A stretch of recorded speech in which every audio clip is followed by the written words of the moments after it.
we kind of joke around sometimes. We like to be the Chick-fil-A of lawn care. People don't go to Chick-fil-A because they got the cheapest chicken sandwich around. They go because it's good, and they go for the my pleasure. They go for the quality. They go for the service.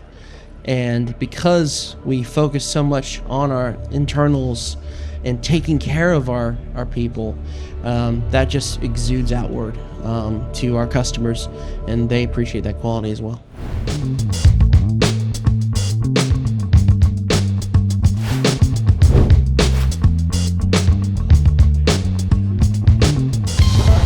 All right, Hudson Brothers in the house. How's it going? It's good to see you guys. I was really thinking about having the Mexican sit in for me, but decided that wouldn't be the best of ideas. Yeah, he's a hoot. Yeah. So, South Carolina. How'd you guys get into this? Well, I started cutting grass when I was 12 for some money, and my dad encouraged me to do it because that's what he did when he was a kid. Then my brother started coming along doing that.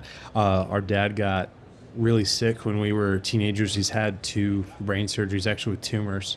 And so we were just working all the time, doing extra side jobs, construction, whatever we could to help family pay the bills. Are these malignant tumors? No, they're cysts, so they're liquid, but they had to actually go in there and remove them because they would just keep growing, and so it was causing him some brain damage, and just it was a mess. So he couldn't work for a long time. So it was in the middle of recession too, so it was just one thing after another that made it really hard. So we went out there, just busted our butts, and by the time we were getting out of high school, we had about 35 to 40 clients. And we were like, well, we don't know what we want to do for work, so we can either trash this, we can grow it, or we can sell it. So let's try to figure out something to do that's worth nothing. So we decided to just run with it. And our first year in, we had to hire an employee because we just had so much work. And before long, we just look up, we've got all these employees, all these guys around us.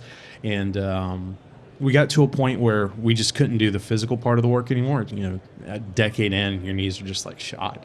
So we decided to really try to scale it more. We had some really good team members in place, and we wanted to just develop ourselves as business people and actually develop an actual business and give our guys room to grow as well. So that's when we developed a plan with a business coach to get ourselves out of the field over the next couple of years and then start really scaling the company. And that's we're in about year 4 or 5 of doing that. And how'd you guys do that? How'd you get yourself out of the field? Working with a business coach was critical. That was probably the single biggest thing that we did. We actually did this day-long intensive with an executive coach. I'll shout him out, Mike Howerton. He's still a friend to this day. We just did a day-long thing with him. It was a big investment for us at the time. It felt like a lot of money.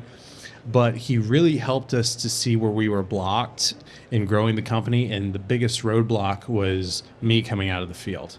Because I always felt like I was our best technician. I was our best producer. It'll all fall apart.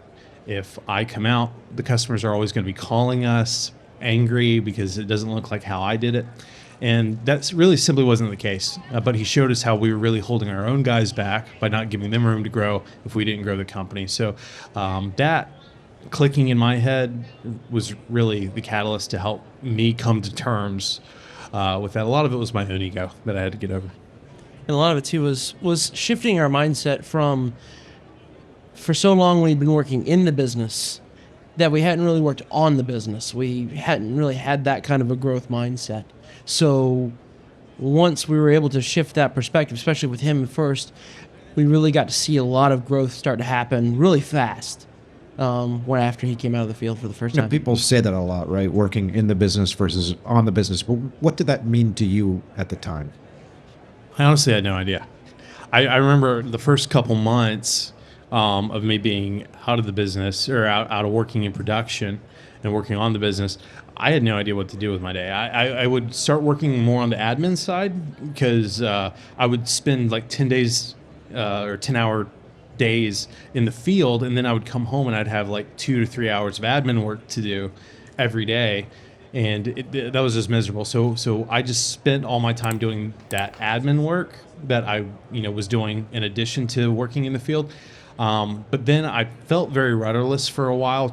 I tried to grow commercially a little bit. I tried just throwing darts out there to do different things to try to get us some bigger contracts. A lot of that didn't work, but we spent a lot more time with business coaching and talking with peer groups and this and that. We started just asking really good questions. And I realized we had to build repeatable systems and scalable systems. And we spent a lot of time too in like local BNI networks, where we're really involved with that. And so I, through conversation, talking with others, started to see problems that your business has as it grows, and I spend a lot of time trying to be ahead of those. And instead of it hitting us upside the head on the back end, being prepared and having good quality vendors and people that we can partner with ahead of time to help us grow the business. And so when I did a lot of that, it really helped me to educate myself on what growing a business really looked like and where we needed to take it from there. And I would say that was one of the most critical pieces, was surrounding ourselves with other business people, because we had no real business education. We were high school graduates. That was it. So it really helped. Well, and two, I think we got to focus after a little while, after getting your bearings, you're able to focus a lot on the efficiencies of the company. I remember we used to, back when we were both in the field for a while, our work list was written on a sheet of notebook paper every day and they ended out with addresses and phone numbers. And so for him to be able to, one of the big things he did initially was working on, okay, how can we make these everyday tasks more efficient? So like investing in CRMs, building those systems up to make our work more scalable. So that way we're not going through trees worth of notebook paper every day. One of the things I think a lot of technicians who are business owners, but they're more like owner operators, doing the work themselves, I think they don't have time to find out what all is out there, like software wise, that can really help them to take a lot of those things off their plate. So they're just running inefficiently just because they don't have time to educate themselves to know better. One of the things that I also do now is I spend a lot of my time just reading. Like just reading industry publications, doing research, watching videos to learn of all the new things that are going on out there. Technology is changing so fast. I feel one of my main responsibilities as the leader of a business is to know what's out there that can help move our business forward. And so a lot of that is educating ourselves. That's why we're at conferences like this right now. I think a lot of people are in the position you guys were in. And so, to guys that are currently in the position now of saying like, shit, I work 10 hours a day. I got to go home. I got to do admin work. I got a couple of people out in the field. I don't have time to research this. There's so many choices. There's 15 software programs, all sorts of stuff. What's the first step in getting started? A lot of it is knowing yourself and how you negotiate. It's a really interesting question because I'm not sure there are many shortcuts, because my biggest problem is I like to check things off a list. So I will get a wild hair up my behind and I just want to get it done. And I won't always take the time that I need to really to make sure that we're getting the best system in place from from right then and there. I'd say the biggest thing that you can do is be asking your friends or the next guy above you what he's doing and what he's run into. Find other folks in your industry that are where you want to be, and always be asking them questions. Just buy them lunch. What you will learn from that lunch is so much more than that $20 lunch that you bought somebody. That's one of the single biggest things I think someone can do. And in the landscaping industry, it's such a friendly industry. And guys are so free with information often because there's so much work to be had out there. There's not enough people in the landscaping industry, right? So there's more than enough work to go around. And so I think folks are always looking to help others as well. They're a lot less guarded in this industry, I find, than some others. So just be humble. Don't be afraid to ask those questions. Ask for advice. And I think you'll save yourself a lot of time and a lot of headache, and they'll really show you where to go. That's great advice. I mean, I think reaching out to somebody who is where you aspire to be and offering them to buy them lunch or dinner is a great thing to do. When we talk about your current business now, you guys have obviously learned a lot over recent years. What are your plans now? What do you guys aspire to be? What do you aspire for this company to look like?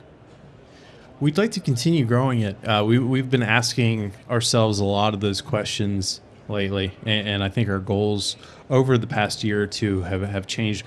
We've got some guys with us that have been with us for a long time now, and they're going to be running into the same problems that we ran into about 10 years in, to where like your knees, your back can't take it anymore, and you've got to have something outside of production, outside of the field.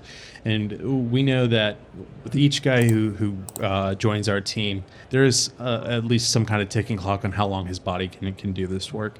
And so it's also really a waste of resources if they were to just walk away and throw all that knowledge away.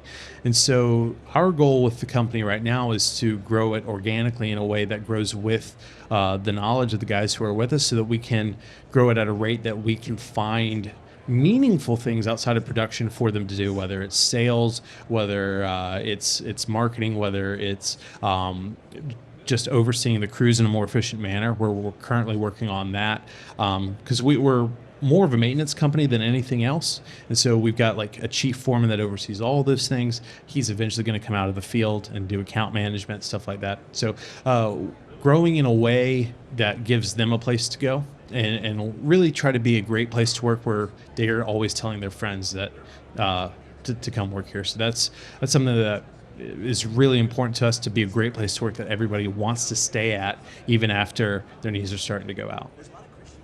What do you have to say, Zach? We put a lot of work and effort into our guys, into our team, because we got really good groups of guys, and we've invested a lot in them. And so we want to continue to make a ladder for them to be able to grow, and continue to bring in their friends and grow their friends, and then their friends can grow their friends, and continue to find ways to just expand the team slowly. We've never been the type of people who, leap before we look, so to speak. We like to grow a little slower, a little more manageably, so things don't get out of control. But we like to continue that process, and hopefully maybe one day our crew leaders can be up here doing things like this. How's it working with your brother? It's a fun dynamic. There's a lot more candidness with it. Sometimes there was one time when we were 15, he fired me for the day. And Dad got on the phone and made him hire me back. So it's been really good, though, because there can be a lot of, sometimes with other partners, there can be a lot of hesitancy, where in this relationship, there's a lot of freeness of speech. There's you can just say what needs to be said. There's no hurt feelings at the end of the day. We go back into it the next day, water off a duck's back, and keep going. I'd say one of the things that's actually really good strategic strength is the amount of trust that we have. So while we will disagree at times, while we will fight at times, we also trust that the other one is just as invested, and really we're on the same page and have the same mindset on things, the same goals. At least we've been able to stay aligned with that as we grow, because we talk constantly about all this. We've been growing at a similar rate. But there's just that amount of trust there that, look, you're going to go do your job, I'm going to do mine. We have very separate boxes that we operate inside the company, and we'll ask for help if we need it. But we're also always open with what the problems are, what we're working on. But we also have trust that the other one's going to do their job competently, and ask for help when they need it. So there's not that looking over the other one's shoulder all the time, like, what are you doing? What are you doing? And then, fighting ensuing from that. So as we've gone on, things have definitely smoothed out more, the more we've grown to respect each other and our competencies in our areas of the business. I'll say there too, because, we're brothers, we know each other's strengths and weaknesses really well. And so that has afforded us to be able to put ourselves in the right positions and overseeing the right things at the right time. There's been no bickering there, hey, I run this, I want to run that. It's, we know what each other's strengths are, and so we can focus on that and truly help make that part of the business flourish. You guys went from mowing lawns together in high school to now being responsible for a lot of families, your team members that work for you guys. I mean, how does that feel? It weighs on us all the time. It's always on my mind. It's something that we're always thinking about and always trying to push ourselves to be better for, because we know we have that responsibility on our shoulders. We've got a lot of young guys who come in not long after high school, or maybe right out of high school, and we've seen them, with the amount of time they've been with us, get married, and some of them even have kids. And so that definitely weighs on us. And one of the things that we really try to do is make sure that our guys are taken care of. We really try to make sure that we're paying them fairly, but we also make sure that we're giving them benefits and things that a lot of our competitors don't do to really help them be able to take care of their families. There's a cost involved in that, but when you really know your numbers, know your margins, you can price for that accordingly. But you also have higher quality people that you're attracting to the company, which makes you want to take care of them all the much more. And it really cuts down on your turnover, and then you're really able to dial in your processes when you're not having to retrain all the time. But the weight of that is something that never goes away. It's something that keeps me up, in the middle of the night at 3 a.m. If cash is getting tight and you're waiting to get paid on a big job, and you're needing to make sure everybody else is paid, we pay ourselves last. And it's not always fun to do that, but it is the way it is. It's the responsibility that we have as. Do you a pay business Zach owners. last? Second to last. Okay. So, with the two of you guys now, you've migrated out of the field. You're running this business. How is it when you're attempting to control service delivery? You guys are not at the customers' homes anymore. You're not at their businesses. What's that been like, that journey for you? It's interesting, and our process on managing that has changed a lot over time. I would also say your software is key for that. If you're going to be a business owner that's coming out of the field and you're going to be trusting your guys with that process. Another thing I would tell business owners who are trying to make that leap is that your eyes are super well trained for all the little details. You will have some customers who also see that, but the majority of them won't. 80% of what's good enough for you is good enough for 90% of your clients, really, because their eyes just are not trained on those finer details. So you're not as important as you think you are, essentially. But then you do want to make sure that your training is up to snuff, that you're not just turning crews over to people that you don't really trust. There's time, there's processes that need to be built on that. We have a very strict training program internally in our company that everybody has to go through. But then it's trust but verify. Make sure that if you're using some kind of app, make sure it makes them take a picture at the end of the day so that you can see exactly what they're doing. We've got checklists involved at properties, and even as simple as cleaning out the truck at the end of the day. They've got to be able to document it. So if we go in the truck, there's trash, we know who didn't do their job. So it's just setting up those processes, reverse engineering the result that you want, and making sure that you have infrastructure, software, whatever it is, to be able to enforce it. I'll say too, a lot of training is necessary, especially when you're with our biggest thing was when stepping out of the field was finally letting go, because the whole time that's been your baby, and it's hard to do that, to finally trust someone else with your name, with your business. You've been the face of the whole time when you talk to people. So really having a good set of people involved, and that's what's been nice with us, is all of our crew leaders we've personally trained. Those are guys we worked with in the field who started with us, years ago, just as normal lawn techs, and we worked with them to our standard. And now that they're in the field leading, they can now train that same way to that standard. So having those your first line guys, your managers that you can trust in that way, and then every once in a while jumping into the field just to remind the guys that you do in fact know what you're doing.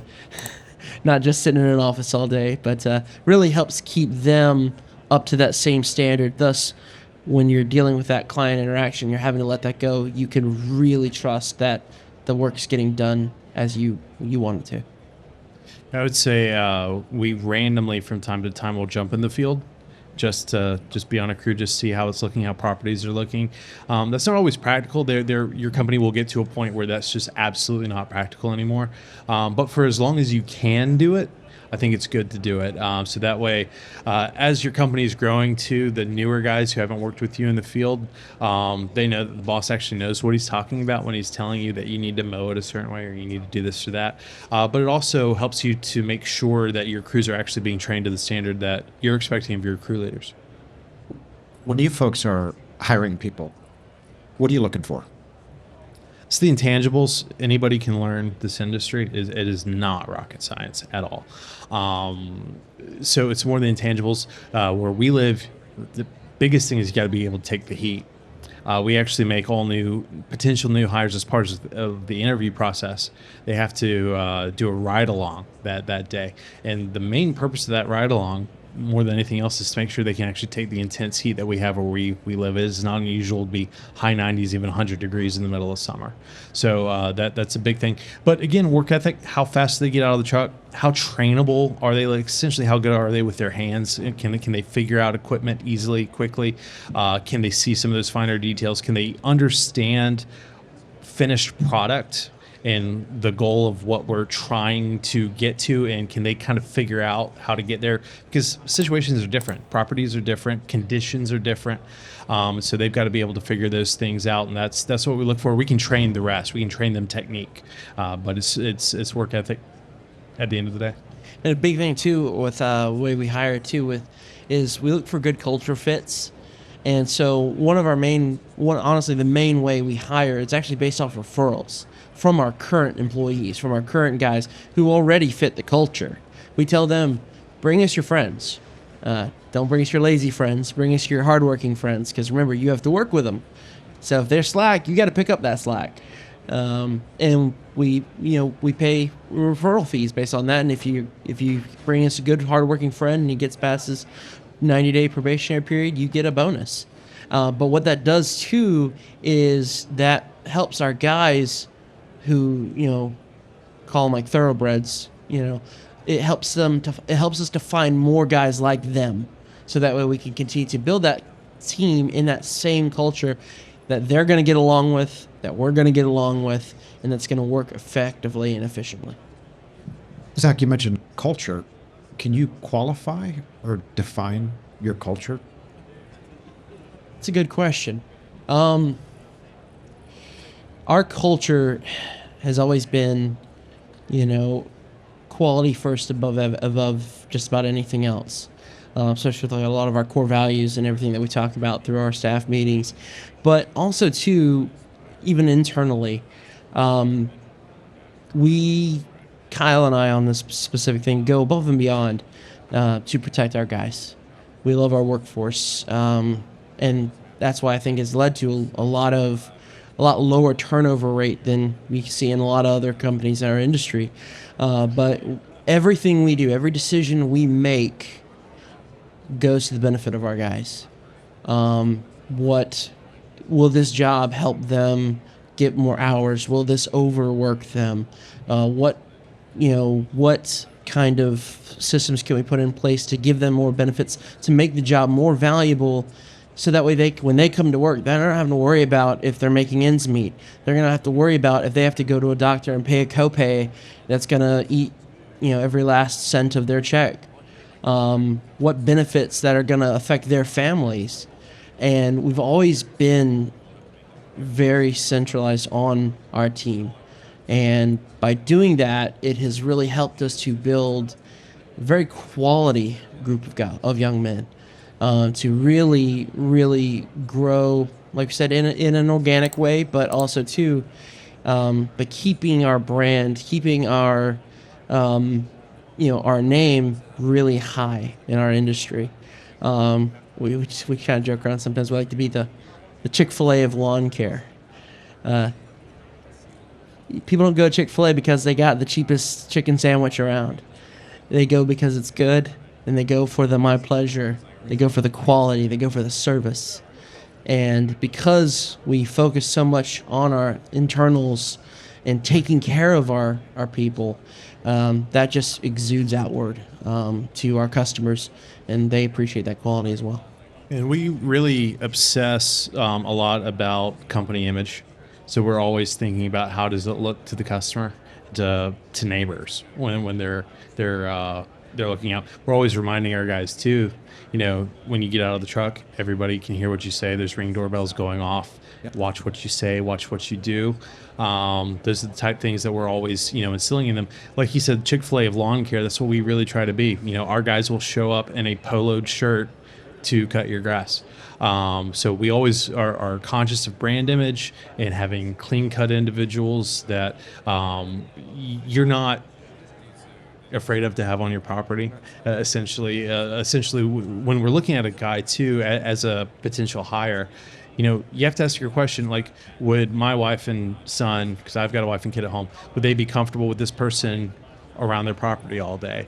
If you're not comfortable with it, they're not going to be either. And so those are the type of things that we always make sure to look for in hires, so that everyone, including our customers, are really comfortable with who they have there. Well, Hudson Brothers, I appreciate you joining me. It's been a great conversation with you today. Yeah, we appreciate you having us. Thank you for having us. Right. Bring it up now. The Hudson Brothers, bring it up now. The Hudson Brothers, bring it up now. The Hudson Brothers.